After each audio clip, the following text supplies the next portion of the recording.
Pesachim Daf Chav Zayin. Today's amazing email, and a very long one. If you want to hear the entire email, it's in the beginning of today's shir Daf Chav Zayin, the full shir. My name is Mordechai Abramowitz, 41 years old, from Thornhill, Ontario, Canada. I'm one of your silent Talmidim who wakes up at 5 a.m. to hear your recorded shir on YouTube every day since the beginning of Masechtas Brachas. Here's my story, and I would like to share it with you in the Olam. A couple of years after I got married, my wife and I started coming close to Yiddishkeit. His kids are steiging away in yeshivas these days. A week before the Siyam Shas in January 2020, my two boys, 8 and 11, started to ask me if we are going to the Siyam Shas. He didn't feel like it. He wasn't doing a Siyam. And one of his boys tells him, Abba, if you don't take me to the Siyam Shas today, the next time I'll be able to go is when I'm 15 and a half years old. You need to take me. So he looked around for tickets, and he took them. And on the way home, the kid started saying, are you going to do the Daf Yomi?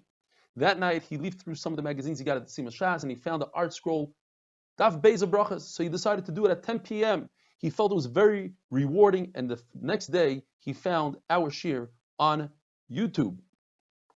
And he says the rest is history. I went from learning from a magazine to learning online to doing the shir on YouTube. And I can't believe it. I'm slowly touching each page of Gemara and about to be Messiah, my third Masech. It's unbelievable. It's because of my son and my wife that I started, and because of you that I continue, and he goes on and on. Mark Abramowitz, Mordechai Abramowitz, unreal. So yesterday we finished off the sugya that there's a brisa that says that if you have an oven that the finishing touches was done with the Isser Hana, like Arla, the halacha is, according to the brisa, Yutatz, you have to break it, you can never use that oven. And we said that goes according to R Eli Stefansky that holds Zeh v'Zeh Gorem Aser. In other words, the oven itself is one Isser. You want to bake something in that oven, you want to make a bread with fuel that's mutter. So the fuel is Zeh, the oven is Zeh v'Zeh Gorem, still aser. Where do we see this, Rabbi Eliezer? We find the same exact case if a person finishes off an oven with avodah zarah. Rabbi Eliezer says, Yutatz. How does he say it? The Tanna Kama says Yutatz, but Rabbi Eliezer comes along and says, I agree to everything the Tanna Kama says, but I have a great idea. Why don't you just take the avodah zarah and transfer the aveira of avodah zarah into money, and take that money and deposit it into the ocean? And Chacham said, you can't do that. That's a trick that you can't do. Akopanim, you see that Rabbi Eliezer holds Zeh Goyim aser. Now the fact is that there's no other Tana that we know of that says Zeh v'Zeh Goyim aser. So we're forced to say that it's Rabbi Eliezer, even though he was talking about avodah zarah, and we're talking about Arla, and avodah zarah is Mochamer.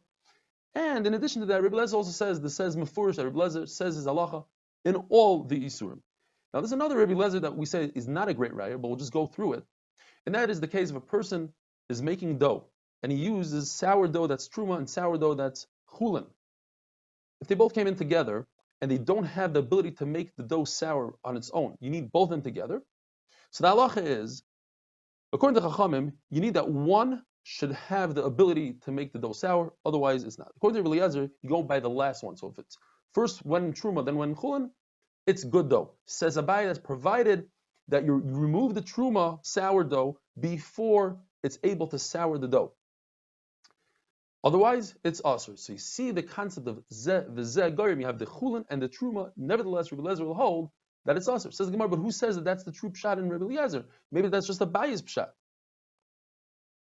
Says Abaya, and this is not a continuation of what we're saying. Says Abaya that if you hold that Rebbe says Zeh v'Zeh Goyim aser, so Rebbe and Rabbi Eliezer will be saying the same thing. If you say that Rebbe himself doesn't hold of Zeh v'Zeh Goyim, but he holds that if you bake a bread in an oven that was finished off be'isr, the bread is also to eat. Why, according to Rebbe?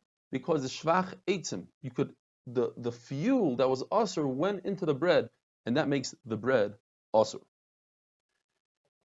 So according to that, what if you make vessels, earthenware vessels, in an oven that was asr, that was finished off be'isr? In other words, you take a cup, an earthenware cup, you put it into the oven, and it makes it hard.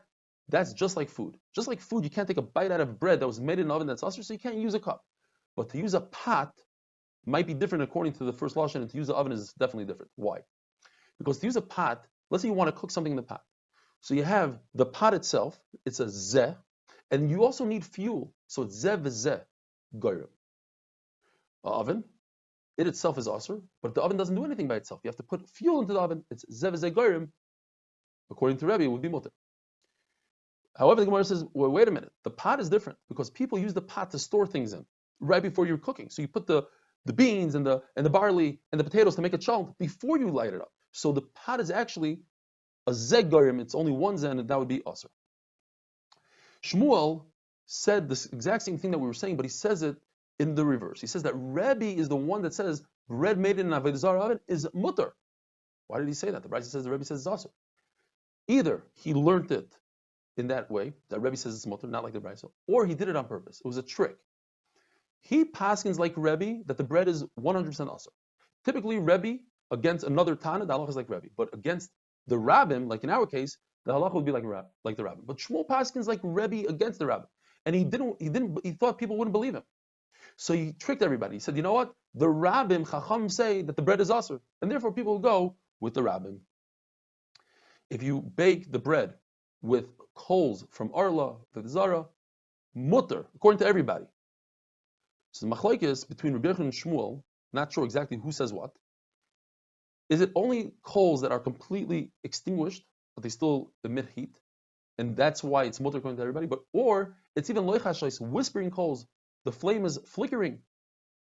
Now, if it's the pshat, even in loichashais, it's mutter. So then, where would the isser be?